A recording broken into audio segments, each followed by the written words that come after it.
I thought today was an excellent practice, really the last padded practice of our true training camp. We'll have a light workout tomorrow morning in spider pads and helmets, a little bit over an hour, and then we'll officially break camp.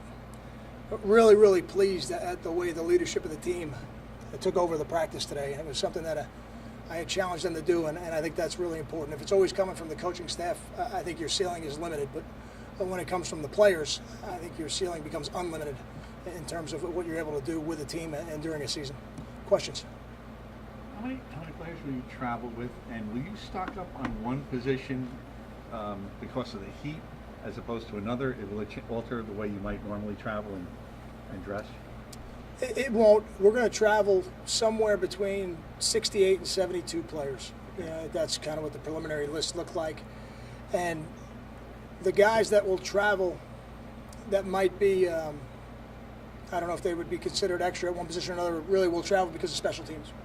And that's really, this year, a lot of those players who redshirted last year and are playing for us, whether they're starting or not, have an opportunity to really be good special teams players. So I think that more than anything would affect the numbers. You take that heat into consideration, for example, with defensive linemen in particular, maybe more of those? I think you take it into consideration maybe in the way you rotate at all, but I feel like we're in excellent condition, and we always want to play a lot of defensive linemen anyway, I think, as a general rule, so I don't see this situation changing that. Have you decided how many freshmen will travel yet? No, not yet. The travel squad, we put out a preliminary list, which I don't really want to comment on, but we'll have a final list for the guys on Sunday, and we'll get the 2 deep out to you, and then I think you get a chance to see it. But I think there'll be more true freshmen this year that will impact this team than last year on the field. With that 2 deep coming out, is there any positions really you're undecided on right now? I'll hold off till Sunday. I think you guys know where most of the battles were, and I want to make sure I talk to the coaches before I make the final decision. What made you go with Laviano as Derek Carr? Well, it was his opportunity today, and I think Blake will get a few throws at it tomorrow. It's a prestigious position to be in. There's certainly, when you're trying to emulate somebody who plays at the kind of level that Derek Carr does, I think our players enjoy that kind of challenge. So Chris was up at the plate today, and Blake will get his shot tomorrow. How difficult is it for a quarterback to replicate an offense that wants to run more than 80 plays a game? They averaged 77.7 last year. They said they want to do more.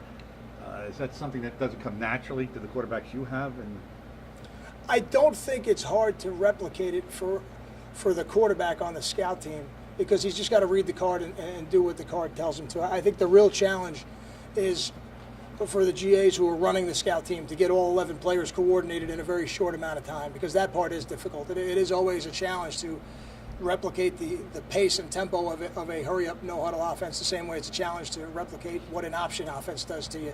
If it's not what you do all the time, it's never easy. But I don't know that it's particularly hard for the quarterback or any one player. It's really the GAs who have to get all 11 guys moving quickly together.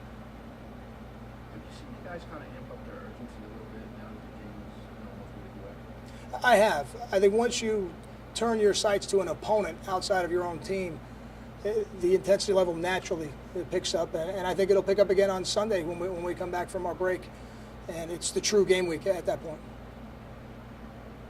How much has Darius Hamilton progressed this year from last year, and what would be the biggest difference if you could pinpoint? I think the difference for Darius this year as opposed to last year is this year he's going to be one of the focal points of our defense, not one of the complementary pieces of our defense. I think when you have a guy like Scott Vallone on the inside, a guy like Jamil Morrell on the inside,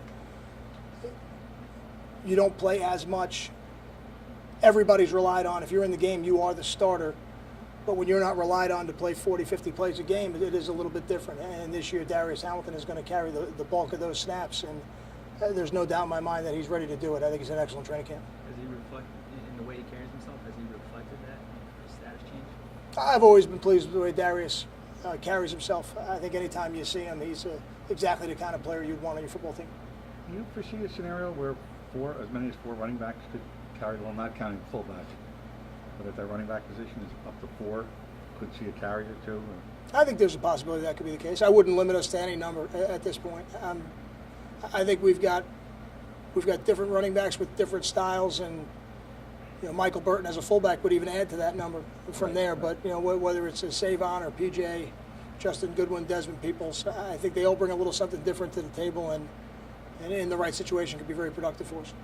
You mentioned Malone. Did you get a chance to keep tabs with any of the guys that are in preseason now, texting or anything? I find that the players tell me more than what I'm able to keep up on. Hey, coach, did you see this? Coach, did you see that? And my answer is usually the same. The coaches don't watch TV. We watch film. So the players get a chance to see it at night. Scott will always have a warm place in my heart. We played in the same high school league together. He won the Lyman Award in that league that was named after my high school coach. I remember taking Greg to Hofstra to that football field to watch him play his championship game against Mount St. Michael quite a few years back now.